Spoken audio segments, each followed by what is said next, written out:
Okay, and now we are going to go through and work on 25 questions from our PSAT practice test that we can use a calculator for. So if you do not have one with you right now, you might want to go grab a calculator so that you can do these along with me. Okay, and here is our first question. A college graduate takes their first employment check of $2,500 and puts it in a retirement account. If the 4.7% interest rate is always based upon that initial deposit amount, how much money will they have in the account after 20 years? Okay, so we have $2,500 and we are earning a 4.7% interest rate on that amount. So when we do math with percentages, we need to turn them into decimals first. So I'm going to swoop this decimal to the left twice. So this is 0.047. And when I multiply this will tell me how much I am getting each year, okay? How much interest I'm getting. So this, when I plug this in my calculator, I get 117.5. So 117.5 is how much I'm getting each year. And it tells me that I'm getting that for 20 years. So the end amount of my account will be what I initially deposited plus what I've got in interest over the course of 20 years. So when I do 117.5 times 20, this is 2,350, and I can add the initial deposit to that, and I get $4,850. So that is how much would be in the account after 20 years. Okay, the soccer team has scored. So they got 1, 1, 2, 2, 3, 3, 4, 4, and then 5 goals in their first 9 games. During the next game, the team scores 8 goals. Compare the mean and standard deviation before and after the next game. So mean and standard deviation. We have this set of data, and then we're adding in this one down here. They scored 8 goals in their next game. So when I look at this data, the 8 is higher than the rest of the data. Everything else is kind of smushed together, and then it jumps from 5 to 8.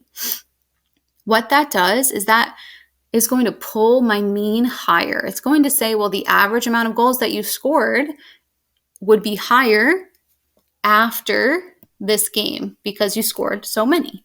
So the mean is definitely going to increase. So I'm going to get rid of any option that tells me that the mean decreases. So now what about standard deviation? So standard deviation, this means variability. Okay, so this just means variability. How variable is my data? And if I have a higher number that is farther away from my data, that's going to increase my variability as well. So my mean and my standard deviation are both going to increase. Okay, a college student notices that he has a loan for $1,500 with one lender, but he owes $1,725 after 1 month because of the interest he pays. What is the interest rate on the loan? Okay, so first I want to find out how much interest they actually paid. Okay, so the interest that they paid would be the difference in what the loan amount they took out and how much they owed after 1 month. So if I subtract that, I will find $225 in interest that they paid in 1 month. And then in order to find the interest rate as a percent, I'm going to divide it by the original amount that they took out. And when I do that, I get 0.15. And when I turn that back into a percentage, I just swoop it to the right twice, which is the same thing as multiplying 100. So this is 15%. 15%. Okay, our next question. A basketball has a diameter of 10 inches. What is the volume in cubic inches inside the ball? We will use 3.14 for pi. So the volume of a sphere, right, a basketball would be a sphere. Volume is 4/3 pi r cubed, r to the third. So the r is our radius. So what we were given is the diameter. So the diameter is the whole distance through the center, and the radius is only half of that. So if this whole thing is 10, okay, then our radius would have to be half of that, which is 5. So I can just plug in 4/3 instead of pi. We're using 3.14 and then 5 to the third power. Okay, so from here, I can just plug in my calculator. I'll want to plug in my 5 to the third power first. And so I will have volume equals 4/3 times 3.14 times 125. And when I multiply that all out, I will get approximately 523.33. Okay, so multiply it out, and that's what you get.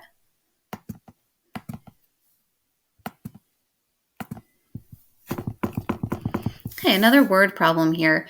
Samantha ran 8 kilometers in 50 minutes. If she ran that same pace, approximately how long will it take her to run 10 kilometers?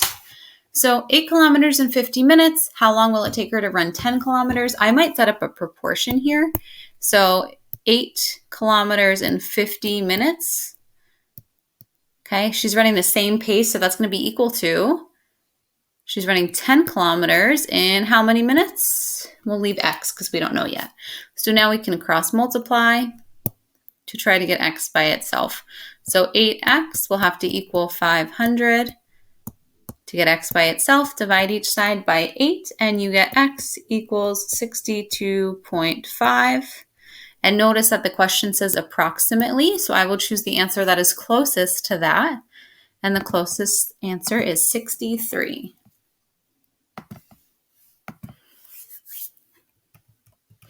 Okay, 2 siblings each took a standardized math test for their grade levels. One sibling took the test with 75 questions, and the older sibling took the test with 140 questions. The younger sibling got 60 questions right, and both siblings received the same overall score. How many questions did the older sibling answer correctly? So this is another question that we can solve with a proportion. So the younger sibling got 60 out of the 75 questions correct, and they got the same score as their older sibling. And we don't know how many questions they got correct, so we'll put an X on the top, but we know they had 140 questions total. So from here, again, cross multiplication is a great way to try to get your X by itself. So we would get 8,400 equals 75X. And then when I divide each side by 75, 112 equals X. So they got 112 questions correct.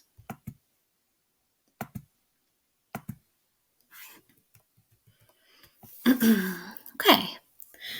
I'm noticing a lot of word problems here. So this is something we want to make sure that we're comfortable with, having how to pull out the important information and answer the question that they're asking. So this question says, one athlete had a salary of about 3 times 10 to the 7th dollars, and another athlete had a salary of about 2 times 10 to the 6th dollars per year.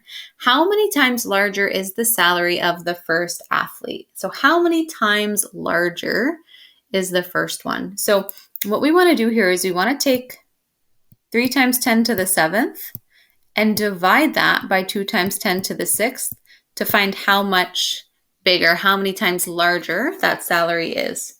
So rather than multiply it out all the way, which you could do 3 times 10 to the 7th to see what that is. I'm going to quickly worry about this part here, and 10 to the 7th divided by 10 to the 6th. Well, this would just cancel out, and I would only be left with 10 to the first power. So this would just be 10. So I really have 3 times 10 over 2. So 3 times 10 is 30, divided by 2 is equal to 15. So the salary is 15 times larger.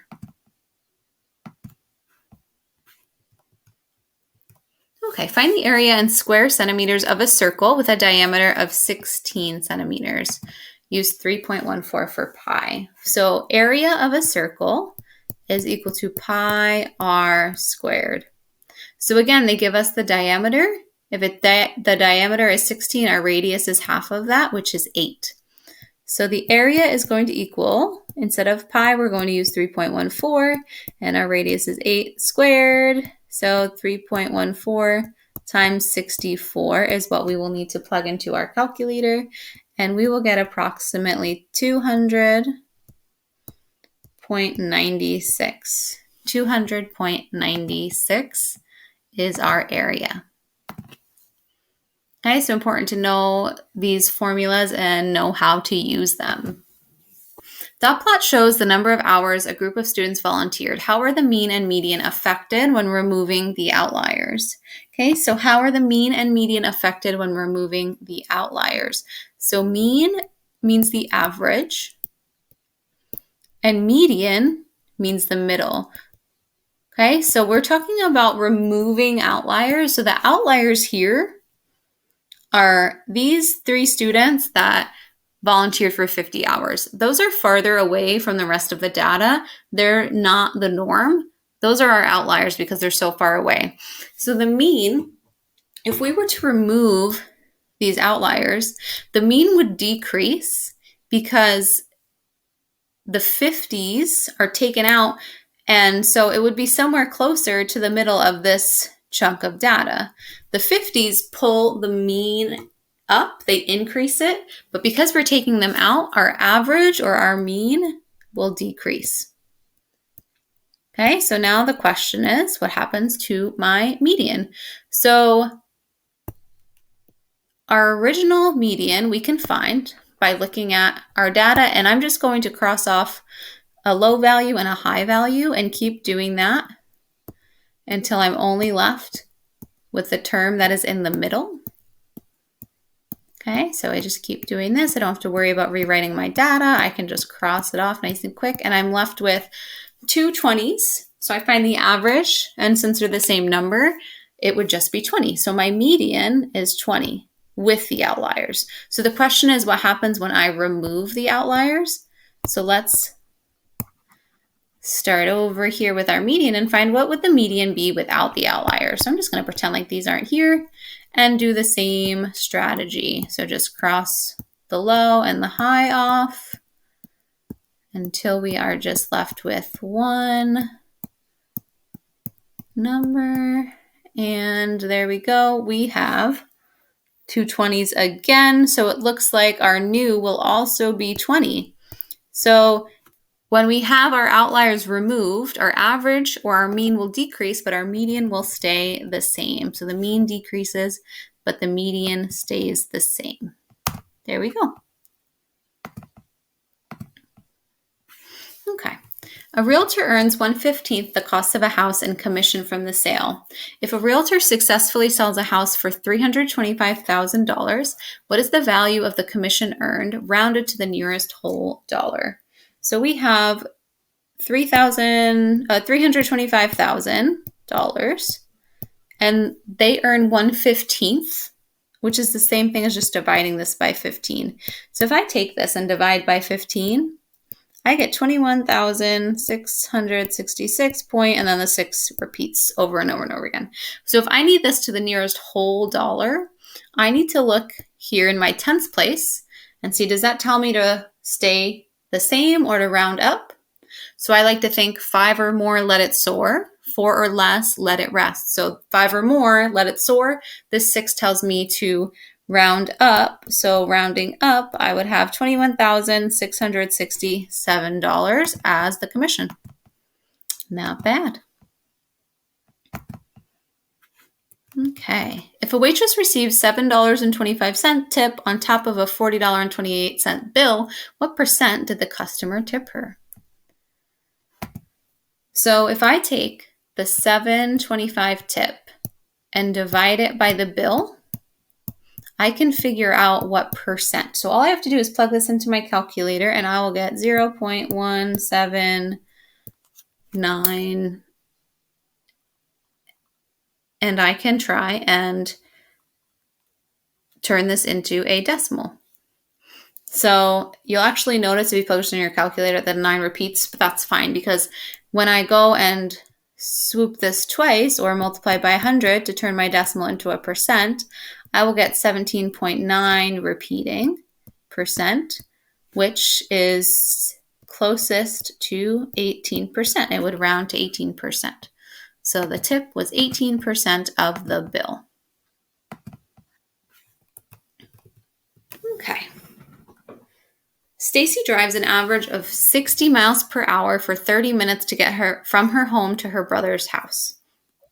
If her daughter takes the same route and it takes her 40 minutes to arrive, how fast on average was Stacy's daughter driving? So 60 miles per hour for 30 minutes.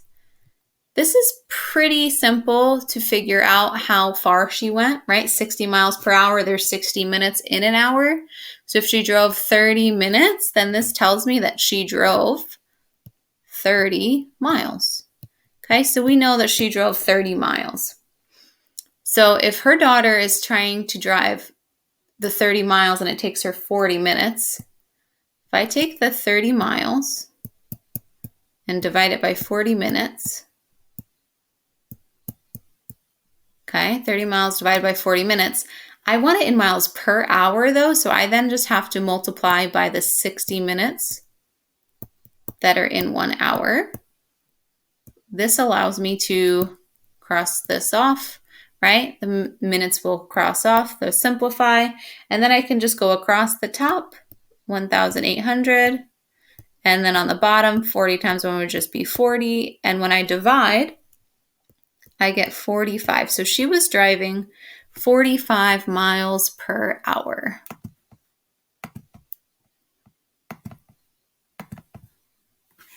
Okay, a cell phone company charges $1.85 a minute for international phone calls. If a customer calls a foreign country and talks on the phone for 32 minutes, how much does the phone call cost? So for this question, all I have to do is take how much they charge per minute, $1.85, and multiply it by the 32 minutes that they were on the phone. So when I do that, I get $59.20. So that's how much the phone call would cost, $59.20.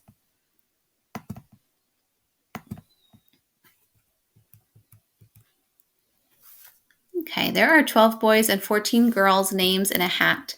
What is the probability of selecting a boy's name twice in a row without replacement? So there's 12 boys and 14 girls. So what that tells me is that there are 26 total. Okay, so what is the probability of selecting a boy's name twice in a row without replacement? Well, the first time we have 12 boys' names out of the 26 total. So that's the probability of picking a boy's name first, and then we multiply that by the probability of picking another boy's name without replacement. So if we picked a boy's name, then instead of 12, we would only have 11 left, and instead of 26 total, we would only have 25. So from here, I can just multiply across the top 132 and across the bottom 650. Okay, so we have a fraction that it looks like we can simplify because these are both even. So I'm going to divide the top and the bottom by 2, and we should get 66 divided by 325, or 66 over 325 as a fraction looks like my final answer. Okay, you're doing amazing sticking with these word problems. Please make sure in the comments you let us know what is helpful and what you need a little more support in, what videos we can make for you in the future, because I know that this stuff is not easy. Let's look at this next one. A coffee service provides catering to a large corporate event. The service has an agreement to charge the hosting company only 95 cents per coffee given at the event. If they serve 261 cups of coffee, how much will the coffee bill be? So 261 cups of coffee times, how much does it cost per cup? 95 cents. Okay, and just go ahead and plug that right into your calculator, and you will get 247.95. Okay, so just make sure you plug that into your calculator correctly, and you should get 247.95. Okay, a mechanic purchases 18 gallons of oil to complete a number of oil changes. If he needs 3/10 of a gallon of oil for each car, how many oil changes can he do before he runs out? Well, he has 18 gallons total, right? So we divide that by how much it takes to do one oil change, which is 3/10 of a gallon. And then we can find how many he can do in total. So when I divide with fractions, I need to think KCF. like fried chicken, right? KCF. In this case, it means keep, change, flip. So that tells me to keep my first number, change division to multiplication, and flip 3/10 to be 10 over 3. And from here, I can just do some multiplying fractions across the top.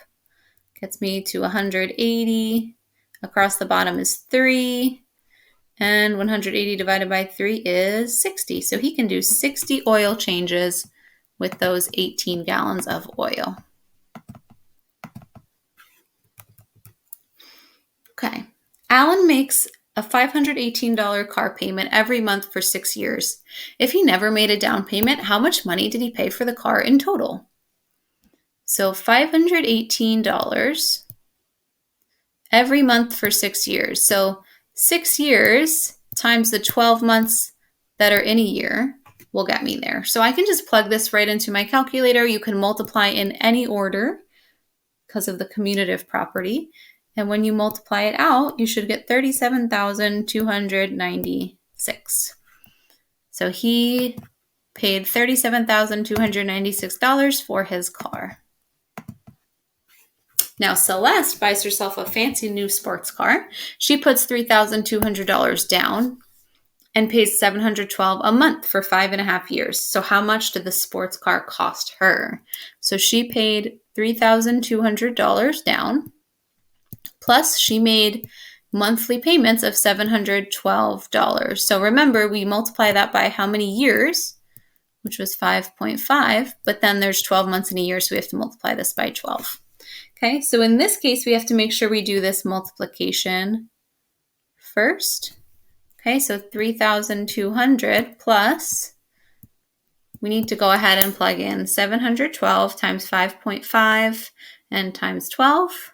And when we do that, oops, I should have said plus, 3,200 plus 46,992.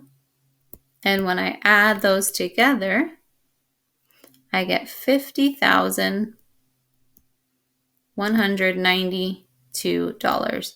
So the sports car cost her $50,192.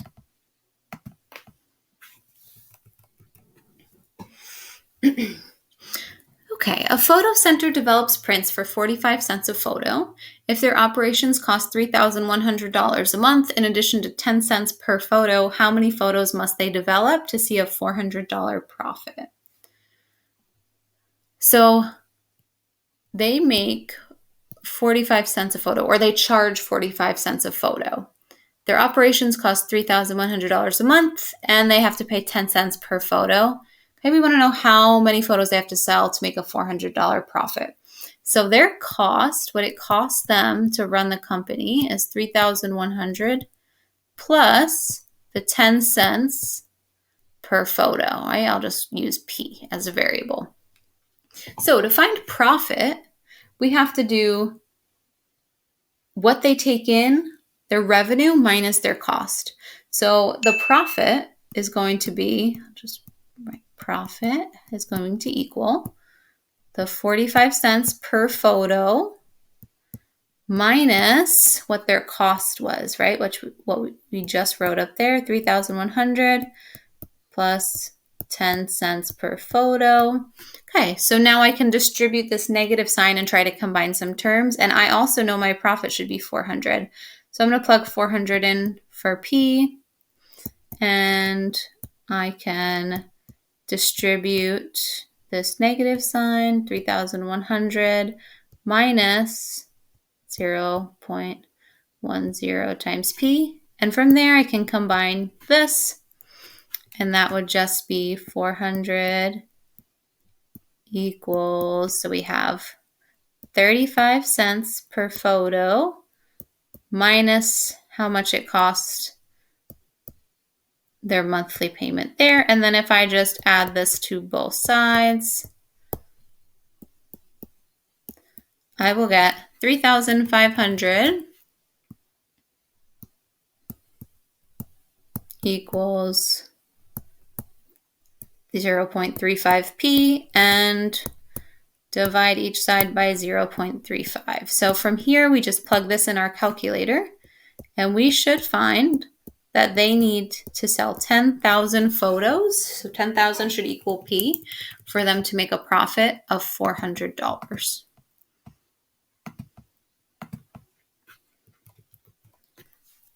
Okay, Alex bought a box of 500 nails to use for building a treehouse. If Alex uses 2/5 of the nails for the walls and 1/4 for the floor, how many nails has he used? So he used 2/5 of the 500 on the walls, and then he used 1/4 of the 500 on the floors. So to multiply fractions, maybe I'll just put these 500s over 1, and you'll get 1,000 divided by 5, which is 200. So we use 200 nails for the walls, and then 500 divided by 4, that's 125 for the floors. And how many did he use in total? Add these up, and you should get 325.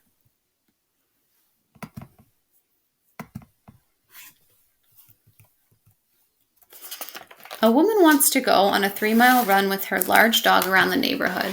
If going around the neighborhood once is equal to running 3/5 of a mile, how many times do they need to go around the neighborhood? So they want to run 3 miles, and each lap is 3/5 of a mile. So we're going to divide that total 3 miles they want by how much each lap is. Okay, divided by 3/5. So remember, we can use keep, change, flip, KCF. So keep this as a 3, change this to multiplication, and flip this to 5/3. And we can also just put that 3/1. So we can multiply right across the top and right across the bottom. Okay, or we can use something called cross-canceling. Because I have a 3 on the top and a 3 on the bottom, they're actually going to end up canceling out. And I will end up just getting 5 as my answer. So they would have to do 5 times around the neighborhood to get to the 3 miles. Okay, a half circle has an area of 45 square centimeters. Find the diameter to the nearest 1/10 of a centimeter. So area of a circle, we talked about this before, was pi r squared. So because we are talking about half of a half circle, we're going to just divide this by 2. So the area is that divided by 2. So we know that the area is 45. They're telling us to use 3.14 for pi. And I don't know my radius, and I need to find my diameter. So if I can find my radius, I'll be able to find my diameter. Okay, so from here, I can multiply 2 times 45. So multiply each side by 2. That'll cancel that out, right? So that would be 90 equals 3.14 times our radius squared. And from here, I can divide each side by 3.14. 90 divided by 3.14 will give me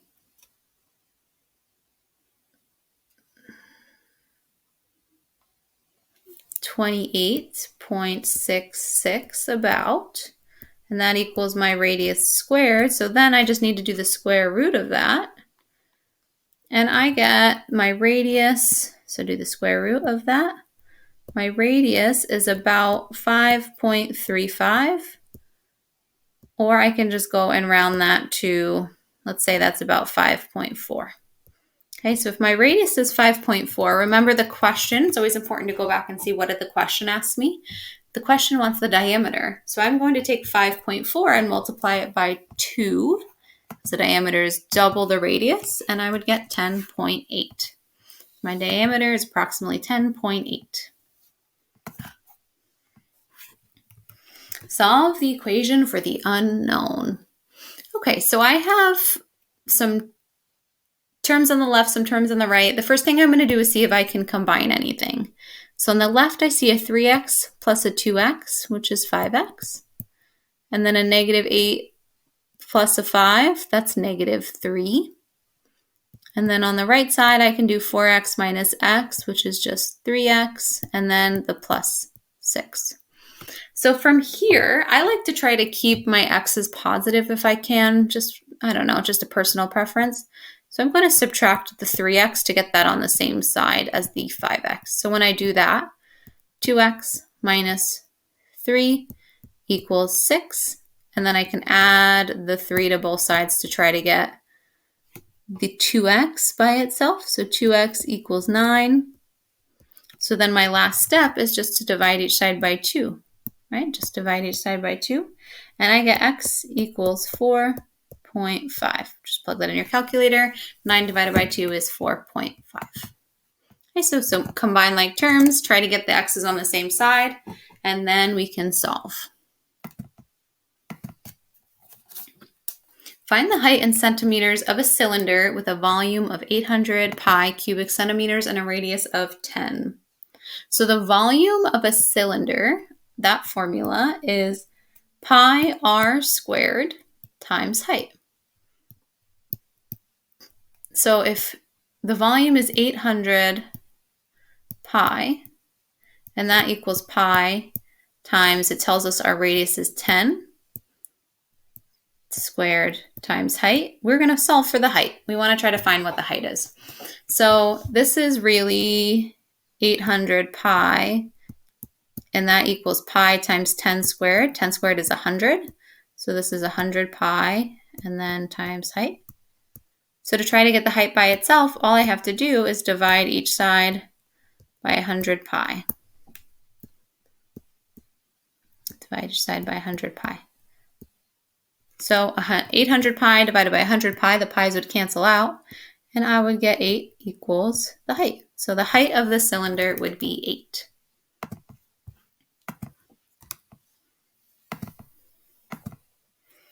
Okay, on to our last question here.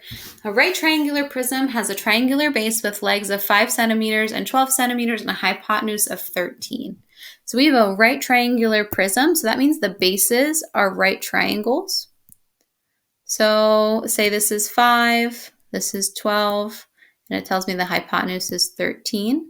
So I'm going to have 2 of those triangles, right, 2 bases, and then I can just try to connect, try to get a visual here of what's happening. Okay, so something like this. So what is the surface area if the height is 2? So let's say this is 2, that's our height. So surface area means I need the area of each of the faces, the base and each faces. So there should be 5 total, and I need to add them all together. So I have my 2 triangular bases. So the area of a triangle is equal to 1/2 base times height. So the area of my triangles are 1/2, the base is 12, and the height is 5. So 5 times 12 would be 60, 1/2 of that would be 30. So each triangle is 30. Okay, so I have that 2 times, I have 2 of those. Now I can just worry about each of my faces. So this one in the back here looks like it'll be 5 times 2, which is 10. Let's do the one on the bottom. Looks like that should be 12 times 2, which is 24. And then we can do this one on the front, this front face. 13 times 2 is 26. And now all I have to do is add all of these up. And when I plug this in my calculator and add 30 plus 30 plus 10 plus 24 plus 26, I will get 120 as my final answer. Okay, so we are all set with this practice test. We went through some questions with no calculator. We went through some questions with a calculator.